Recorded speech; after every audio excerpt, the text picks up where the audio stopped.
بسم اللہ الرحمن الرحیم۔ جب بندہ مومن قربانی کرے تو پہلی قربانی کس کے نام کی کرے؟ ہاں، ہمارے گھروں میں یہ رواج ہوتا ہے کہ جب بندہ قربانی کرنے لگے تو گھر میں یہ بات شروع ہو جاتی ہے۔ اگر عام دنیا دار ہوں تو یہ بات کرتے ہیں کہ نہیں جی، پہلی قربانی جو ہے نا وہ باپ کے نام کی ہوتی ہے۔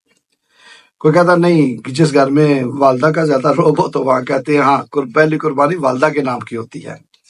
اور اگر دیندار گھرانہ ہو اور دین کے مسائل کا پتہ نہ ہو، نمازی ہوں، عبادت کرنے والے ہوں، تو وہ کہتے ہیں کہ پہلی قربانی نبی پاک صلی اللہ علیہ وآلہ وسلم کے نام کی ہوتی ہے۔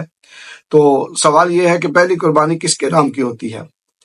اس کا جواب یہ ہے کہ جب بھی اللہ تعالیٰ توفیق دے بندے کو تو قربانی کرے تو پہلی قربانی جو ہے وہ ہو یا دوسری قربانی ہو یا تیسری قربانی ہو، جب بھی قربانی کرے، قربانی بندہ جو کرتا ہے، جو پیسے خرچ کر رہا ہے، اس کے نام کی ہوگی۔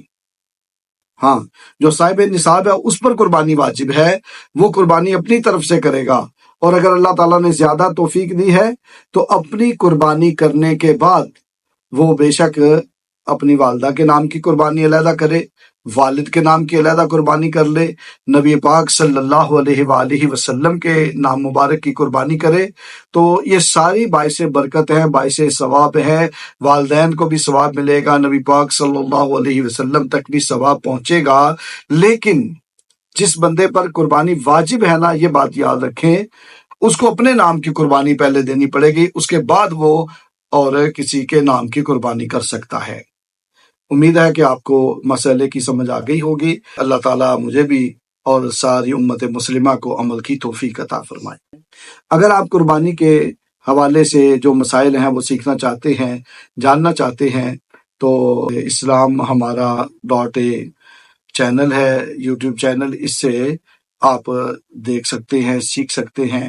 اور اگر کوئی مسئلہ آپ پوچھنا چاہتے ہیں تو کمنٹ باکس میں آپ سوال جو ہے وہ لکھ کر سوال کا جواب بھی حاصل کر سکتے ہیں۔ اللہ تعالیٰ ہماری نمازیں، ہمارے روزے، ہماری قربانیاں اپنی بارگاہ میں قبول فرمائے۔